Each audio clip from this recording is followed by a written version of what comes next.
All right, I'm joined now by Dawn Wilson Clark of 482 Forward and the Brightmoor Education Action Team. Hi, Dawn. And along with Mary Mueller, who you just saw in the video, she assists with trauma awareness and trauma-informed care for children. Hi, Mary. Hi. And family advocate Bernita Bradley, founder of the Village PCL. Thanks so much for being here, all three of you.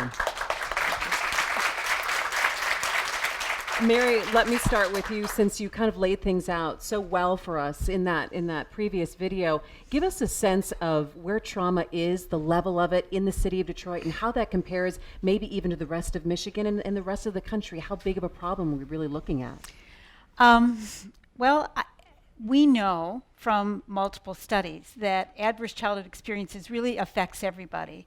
But in situations where there's poverty, where there's violence in neighborhood, where there's oppression related to race and other factors, that level of adversity and stress just goes up. So the communities of Detroit are particularly hard hit by adverse childhood experiences and by the impact of that stress on the developing children's brains and their behavior and social functioning. And the lingering aspect of it. So Yeah. Dawn, let me ask you, tell us, what are you seeing here in Brightmoor and knowing and working with families and parents, knowing that there's something there and trying to put your finger on it and say, all right, this is what we're looking at and this is what we're dealing with? So like Mary said, the poverty and the violence is just gone through the roof. We're working with schools, the Brightmoor Education Action Team, we're working with schools and their leaders to try to learn about trauma and then to address it. One of the schools we're working with, I got a call yesterday about a father who was murdered. And this school, this child, the students at that school, were the top 2 students at the school. And so the violence and the poverty are really impacting our children. They're affecting our teachers. They're dealing with secondary trauma, with trying to navigate all of the challenges that they're seeing. And so it's something we're looking to work on. It's a tremendous undertaking, but we have the support of the community, the schools, and our very own Mary. Mm-hmm. Bernita, as someone who's a passionate parent advocate and working with parents, what are they saying to you about, I know something's there, I know my child is affected in some way, but I can't quite put my finger on it, and I can't quite figure out how to help them out? Well, I think most of the time it's really kind of a feeling of what am I doing wrong as a parent? It's kind of like when your kid's not getting good grades, you're like, oh, what am I not doing The right? second guessing, Right. So with the kids, a lot of the parents really internalize it. But the problem is, like, most of the parents are dealing with trauma. Like, they're survivors of trauma, but they kind of normalize the trauma. And then when it comes down to the kid, it's like, this is what we do. This is how we've lived. So, it's back in my day, kids were seen and not heard, right? But now kids are vocal and they're telling it. And they're letting parents know, teachers know. They're really kind of letting anybody know, even through behavior. But the parents are also dealing with so much trauma themselves. So it's even getting parents to understand how to recognize what trauma looks like in their kids. So you've got 2 paths there. You're dealing with 2 separate people, groups Yeah. of people that really need some kind of assistance and some kind of help. And you say that kids are being a lot more articulate about it, and we're gonna hear more from our kids later on in the show. But then, is there a point though, Mary, and maybe Dawn, you want to pick up after Mary answers this, where kids aren't expressing themselves, and you think, well, if I'm not hearing anything, it must be okay? Those are some of the kids I would worry about the most. And that is, children tend to choose fight, so they're going to be acting out, or flight, they run away, or freezing. And that freezing child is the quiet child that sort of holds things in and doesn't make trouble and tries to kind of just disappear. And that's a easy kid, if you will. But that's a child that's also in trouble. And so you want to be looking for kids that are any kind of behavior that they're exhibiting and what might be behind that, what they might be experiencing that's causing that behavior, what they're communicating with their behavior. And Dawn, are you seeing that, those different kinds of reactions? Because again, not everyone is going to react the same way to the trauma that they're feeling in the different situations. Yes, we just actually had an experience where one of our students is a cutter, and we saw it, and so that's how we knew it wasn't. He didn't express it, and so we referred him to someone. But so many things are happening. Like another one of our schools just got a boatload of new students because their school closed, and that has caused trauma. And that, with that new school, with those new students, and so it's just so much that we're experiencing. That they're moving from place to place. Bernita, people would say, well, maybe kids will grow out of it. They have a bad experience in their life and then they move on. Personally, I think that you probably can even address that as well, because you're an author and you've written about trauma. Yeah, so my first suicide attempt was 9 years old.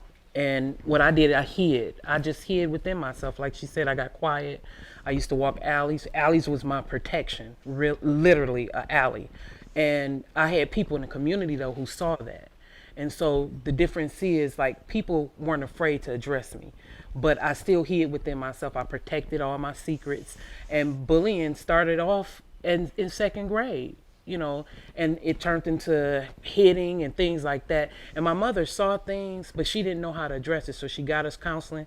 But me, I was so afraid because my mother had been in foster care. She was dealing with her own trauma, and I was scared they were going to take me from my mother, so I hid it. I act like everything was perfect, but alleys were my place. I walked the alleys in the city because I was like, then I won't be seen and kids won't pick with me. Kids won't bother me. But then after that, it was like I continued to try to commit suicide. I just felt like at one point, like, there got to be something wrong with me. It has to be. And that's what kids are doing now. So kids are cutting because they're like, maybe if I release this pain some kind of way, like telling somebody, or you're not seeing it. So the acting out happens in so many ways. It can be that closing down. It can be a kid just literally stop having interest in things that they used to like.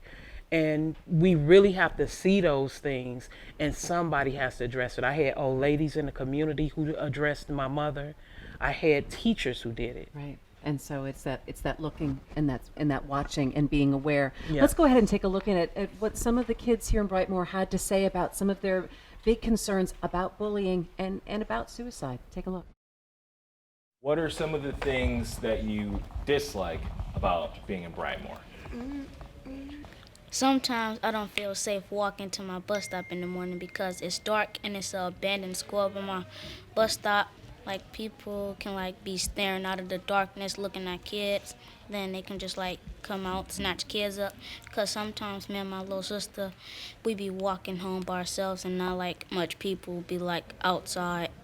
Things I don't like in Brightmoor is the littering and the people home invasions, murdering, killing, and stuff like that. I think that it should be a whole bunch of kids outside playing instead of the parents having they be protective with their kids because they scared that somebody could shoot their kids. I feel like cyberbullying is just bad, and if they commit suicide, then it's not a way to take that back for the people who actually bullied the person. I would say I get bullied almost every day. They talk about my size and stuff, and some kids are just very cruel. They could tell you should die, kill yourself, stuff like that. Who do you feel like should be stepping in to be able to make your day a little easier? The principal, or they could have more guidance counselors there to talk, or even the teacher could step in. We'll go back here. Say your name first. My name is Shaughnessy, and sometimes when I go to my grandma Crystal house, you can just hear all the gun shooting. It be around the house sometimes too, and it be her kids' friends and stuff. They be doing it too. So, and how does that make you feel? Sad because one of us can get shot. My cousin got shot, and her name was Izzy, and we was down the street, and she got shot. Somebody came in her house, and was yelling at them and she got shot and stuff. So you just want to be safer? How old she was? She was 3 years old. When you hear that, we know, and what we've heard from the kids and from what you've talked about, what they're facing, we know the long-term effects. What can now we start to do? What are you working on, Dawn, here in the community to start to help? So we're meeting with the educators of the schools over here and the leaders and community leaders to learn with Mary about trauma. And we're developing a plan to address the trauma in the spaces. And so we'll be learning, continuing to learn throughout the year and come up with a plan. And Mary, you say, though, even if you have so much of this, you score high on the ACEs, that it doesn't mean that that's where you have to be, that there are ways to help. Yes, and I think that begins with knowledge, that letting people know that the responses they have to the experiences in their life are normal, that what they've done to survive, and that that's a good thing, but that it doesn't have to be that way. And for adults who have experienced trauma, they can make some decisions and choices and change the story for their children. That kind of thing. Yeah, and Bernita, parents aren't alone. They're not alone out there. And they just need to know that. That's one key thing for parents to understand, like, they are not just by themselves. There's plenty of resources. Make some action plans. If you don't know what to do, ask your kid. I'd rather you ask them and there be nothing wrong than to not ask them and there's a whole lot wrong. And just face it.